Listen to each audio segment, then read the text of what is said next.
Di episode ini, Seung Tak mulai menerima keadaannya yang selalu dirasuki oleh Yongmin.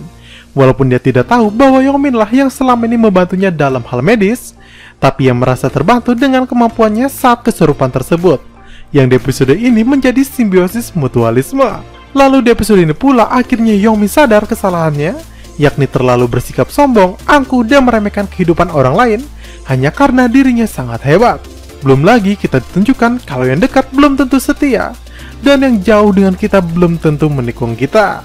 Justru orang Islam yang kita jauhi, bisa saja orang tersebutlah yang malah dengan ikhlas menolong kita nantinya. Seperti misalnya hubungan Yongmin dengan Seung Tak. Oke, sebelum masuk ke sinopsis episode 3 ini, bantu channel Mimin ini dengan cara menekan tombol subscribe-nya ya, agar Mimin tetap semangat memberikan konten-konten menarik untuk kalian semua. Gue mau. Ketika Seung Tak sampai di ruang perawatan Yongmin, ternyata tidak terjadi hal apapun yang gawat kepada tubuh Yongmin. Perawat memanggil para dokter karena melihat ada sedikit perkembangan, yakni tubuh Yongmin sempat bernafas sendiri tanpa bantuan alat pernafasan. Dan kabar baik ini membuat Yongmin dalam tubuh Seung Tak menyuruh dokter lain untuk membawa tubuhnya ke ruang MRI otak.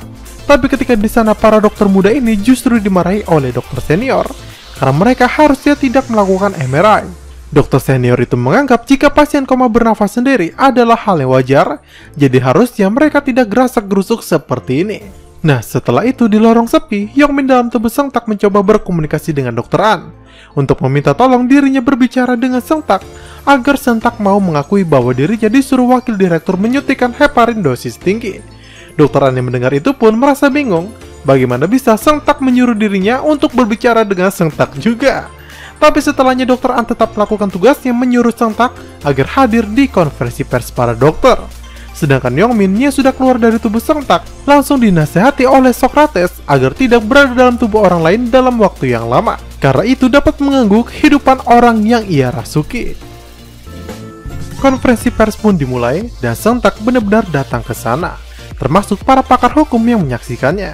Namun Yongmin yang ingin mengambil alih tubuh Seung Tak mengurungkan niatnya dan lebih menturuti perkataan Pak Pes kalau ia harus mempercayakan semuanya kepada Seung Tak. Lalu Jaehoon pun maju untuk berbicara ke depan bersama dengan Dr. An.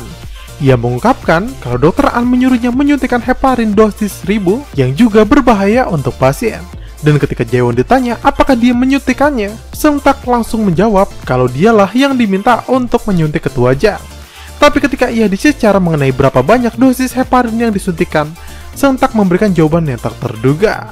Ternyata ia tidak menyuntikkan sama sekali dan bahkan tidak menyentuh ketua Jang karena dia melakukan itu atas dasar ilmu kedokterannya bahwa heparin tidak boleh disuntikan lebih dari 500 mg. Dan ini juga sejalan dengan resep Yongmin sebelum Yongmin koma. Jadi pasti Seung Tak tahu heparin yang banyak malah akan membunuh ketua Jang. Makanya ia mengurungkan niatnya untuk menyuntik ketua Jang. Dan tim Yongmin hari itu selamat atas tuduhan semua orang bahwa mereka telah berbuat kesalahan. Nah, tapi masih menjadi pertanyaan, siapa yang menyuntik heparin dosis sebesar 5000 jika bukan Seung Tak? Yongmin pun mulai mencurigai satu persatu timnya, namun pada akhirnya dia yang percaya dengan mereka semua tidak mampu untuk menyalahkan salah satunya sebagai pengkhianat. Nah, tapi ada hal yang membuat Yongmin merasa nyesek nih, yakni ternyata Dr. An menolak untuk memeriksa keadaan Yongmin karena alasan yang sama seperti yang sering Yongmin katakan, yakni memeriksa keadaan orang yang sudah dipastikan tidak bisa sembuh hanya membuang waktu karena percuma jika dilakukan. Dan kini Yongmin pun dapat merasakan perasaan yang sama dengan para pasien yang ia tolak periksa tersebut. Nah, ternyata para arwah pasien koma yang dulu ditolak oleh Yongmin mendengar semuanya dan menyaksikan karma dari Yongmin tersebut. Mereka mensyukuri karena akhirnya Yongmin mengalami hal yang sama seperti apa yang mereka rasakan. Yongmin kembali menemui ketua Jang untuk menghiburnya dan berjanji untuk melakukan apapun untuk membuat ketua Jang sadar.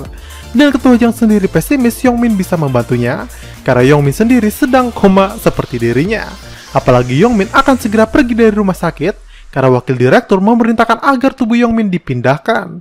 Dan kabar tentang ini pun membuat Dr. An memprotes kepada wakil direktur, tapi wakil direktur malah memarahinya balik karena mengapa sebelumnya ia menuruti perintahnya jika sekarang malah menolak seperti orang pelin-pelan. Dan ternyata rupanya sang impostor pada tim Yongmin adalah Dr. An. Dia yang memberikan heparin dosis 5000 kepada ketua Jang atas perintah dari wakil direktur. Dan walaupun tidak dijelaskan di sini, kemungkinan dia jugalah yang membuat Yongmin koma karena operasi Yongmin saat itu diambil alih olehnya. Yongmin merasa sangat takut jika tubuhnya akan dipindahkan. Tapi sekali lagi tak diduga-duga ternyata Sang Tak datang dan membawa tubuhnya pergi agar tidak dibawa oleh dokter senior Tae-sik. Dengan sekuat tenaga, Sang Tak mendorongnya sampai akhirnya ia ditemukan oleh wakil direktur. Dan di tengah kekhawatiran ini, tiba-tiba keberuntungan menghampiri mereka lagi, di mana Sejin datang dan ia membawa kabar baik karena dia yang kini ditugaskan di Korea akan mengambil alih pasien Yongmin.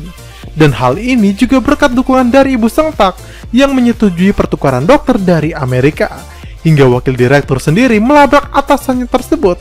Tapi ibu Sang Tak menegaskan bahwa keputusan ini adalah wewenang pimpinan dan direktur, bukan wewenang dari wakil direktur administrasi seperti Han Seung-won. Lalu alasan mengapa Sejin mengambil alih perawatan Yongmin, yakni karena dia juga menyadari ada keanehan dari komanya ayahnya dan juga Yongmin yang pasti diperbuat oleh saudara seayahnya. Yongmin yang tak bisa keluar dalam zona 100 meter dari tubuhnya akhirnya memiliki ide dengan menggunakan tubuh sentak agar bisa keluar dengan bebas. Dan setelah melakukannya, ia langsung datang ke tempat-tempat kesukaannya, seperti misalnya toko pakaian langganannya. Tapi apa yang dilakukan Yongmin ini justru membuat Pak Tes khawatir, karena jika Yongmin keluar dari tubuh Sang Tak di luar zonanya, maka Yongmin akan menghilang dari dunia ini, sedangkan tubuhnya benar-benar hanya cangkang saja.